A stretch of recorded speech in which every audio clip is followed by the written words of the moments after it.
Next story, and that's the great Chargers-Commanders game out here at SoFi Sunday. I will be in the building for that one. I don't feel great about the Chargers. Colin, big news here. Terry McLaurin has not played or practiced. He will not make the trip out west for the Commanders. And their offense, I know they got, I think, 27 on the Falcons with Mariota, but I didn't see it totally with Washington. They're a totally different team without McLaurin stretching the field. Deebo Samuel, obviously, underneath is good. And for the Chargers, Joe Alt is doubtful. I'm staying away from Charger games. Yeah, that's probably smart. I mean, again, love the coach, love the quarterback, love some of the defensive players. But if you don't, it's like Minnesota now. I'm staying away from Minnesota, Cleveland. If you're missing 2 and 3 starters in the offensive line, you know, if your run game works, it works. But it's stay away time for me. On Minnesota and the Chargers, I'm just staying away from those teams. Let me ask you about, running quarterbacks have given the Chargers problems. Jackson Dart last week was the latest. Do you think Jayden Daniels coming off a knee injury and 2 weeks out is going to be running at all? I don't. He came back. Remember last year he was injured again? We're not going glass Joe Burrow on him, but he was banged up last year and didn't run for a bit, and it kind of took away his superpower, which is the Josh Allen, Lamar, I could just make things happen. I'm rooting Chargers here, obviously. I think the Chargers get it done. This is kind of a big swing game for them. You don't want to lose 2 games to Washington and the Giants. Washington, because Washington is just such a bad team. Can't lose to Washington. This is a tough game for both teams. I'm a believer of both these teams, but they're both banged up in ways that it does become unpredictable. Before I get into it too much further, Washington Commanders fans, please subscribe. Please watch the full length of the video. It is the best possible way to support the growth of this channel so I can keep making the best possible Washington Commanders content that I can. When you guys subscribe, when you watch the full length of the video, this is what happens. This is what happens. We start an avalanche.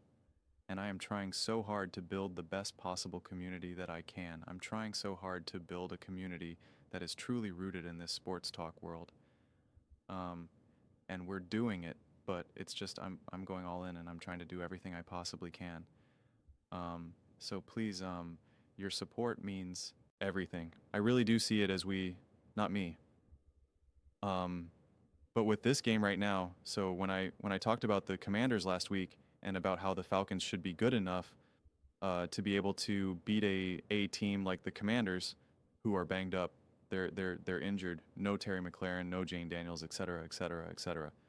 And that ended up being the case, unfortunately, for the Commanders. And now with the Commanders, under normal circumstances, I would say, hey, you know what? This Chargers team is clearly banged up. Their O-line is absolutely decimated. Their defense is injured. You know, there are injuries all around this Commander team. Like, you clearly should be able to beat the Chargers right now, right? You should be a team that's good enough that you can take care of business, that when you're going up against, again, if you have 2 great teams, Chargers and the Commanders, 2 great teams. If one team just is compromised in a pretty prominent way, like having your entire O-line decimated, it's just like that should be all you need. Commanders, take care of business, get after it, boom, done. See you on to next week. But the problem is now, obviously, Termacore's not there, but Jayden Daniels hasn't been playing, and so that does matter. And I talked about this in a previous Commander clip where it's just tricky, especially for these young quarterbacks who miss some time early on in this season. We saw the exact same thing happen with Jordan Love. It's just not easy to just insert someone in the beginning of the season, because we know you got to shake off rust. You got to get back into the rhythm of the season. Now, Jayden was able to play a couple games, but then he got injured, and now he missed a couple games. Like, it's different if this was later in the season. If he had played 10 games, was in the full swing of the season, missed a couple games, and now he's back. Like, that would be completely different to me. And it's not to say that Jayden Daniels can't just step in and be great from the jump, because you guys all know I think Jayden Daniels is special. It's just hard. This is just such a messy game for both teams, honestly, right now, because both teams are banged up. And Jack is asking the question of like, yo, what is the level of mobility Jayden Daniels will have? And it's true, like I have no idea. We can't say, oh, he's not going to run that much or he's going to be conservative, because there's so many times do we see quarterbacks who got a little banged up and we're like, okay, they're going to have to be conservative. And they just don't, right? They just don't. You're just like, what are you doing right now? I mean, Jalen Hurts took a shot against the Bucks the other day, and it was like he clearly could have just went out of bounds, but instead he just lowered his shoulder and just went right after it. And it was just like, what are you doing right now? What are you doing? And Justin Herbert and Josh Allen. I mean, like, I see them take such hits at parts of games where you're just like, the game is over. Like, what are you like? I saw both Justin Herbert and Josh Allen, for that matter, where both games were just over. It was done, and they just take a hit, and you're just like, why? So I have no idea how Jayden Daniels is going to play the conversations that they're having, because he's played two seasons and he's missed games.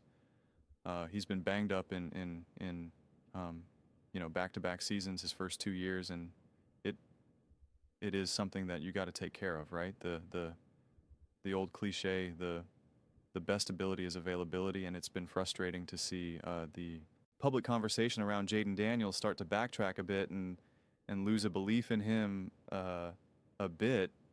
And it's frustrating that he hasn't been able to be on the field to prove that narrative out of wrong.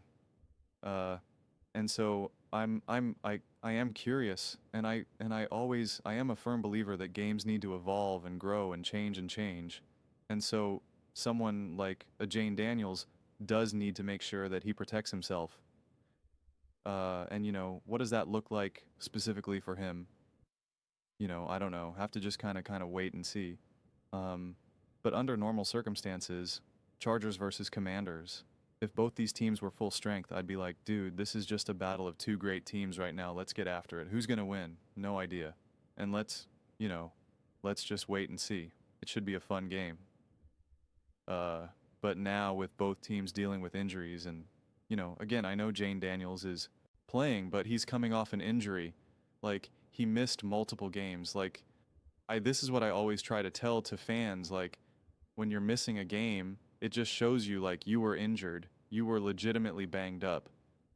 You don't just casually miss games. Like, it is because you are injured. You either literally cannot compete at the level that we need you to compete, or if you go out there and play in the compromised state, you risk being even more injured. Like, so, like, it's not just like, he's a little banged up and they think it's good to be smart and shut him down for a game or two. It's like, no, you miss multiple games.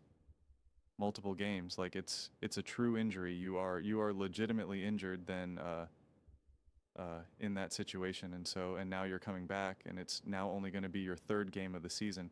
Everyone else has played more. They're more in rhythm. Like, it's a tough spot. It's a weird spot. And it's hard to gauge how either of these teams are going to be able to overcome their respective injury issues right now. Sometimes I can have a lot of confidence in that, and sometimes I have no confidence in it. And for me right now, it's just like, I don't know. I'm fascinated to see this game for a completely different reason than what I originally thought when I saw this. This game on the schedule, going into September, going into whenever the schedule was released and whatnot, May or whatever. So it's a bummer. It's a bummer that this game is different, but it will be interesting to see who can be the most resilient right now. And I'm fascinated to see what Jayden Daniels looks right now. But I wouldn't be surprised if it's imperfect. If it's just a little bit of rusty, a little bit of, kind of getting his legs under him, having to retrust his body and whatnot. But I also wouldn't be surprised if he just lights him up and he's running all around and doing whatever he wants, being smart, hopefully getting out of bounds, sliding, etc., etc. Yeah, pretty unpredictable game for me, honestly, for two teams that I have a strong belief in both of them. But both teams obviously banged up in pretty prominent ways. How do you make sense of it? I don't know. But those are just my thoughts. I'd absolutely love to hear yours. What do you guys all think about the Washington Commanders? Jayden Daniels coming back, Terry McLaurin leaving. Let me know in the comments below. I read every single comment, so you agree with me or disagree with me. Either way, let's get in some discussions, let's get in some fights. But ultimately, let's just have some fun. Please do consider subscribing. We are building an amazing community here, and absolutely love to see you part of it. I want to build something that we all generally feel connected to, something that we're really excited to be part of. I think we're well on our way to doing it. Please don't forget to give this video a thumbs up, as it really does help the visibility and the algorithm. Thank you so much. See you next time.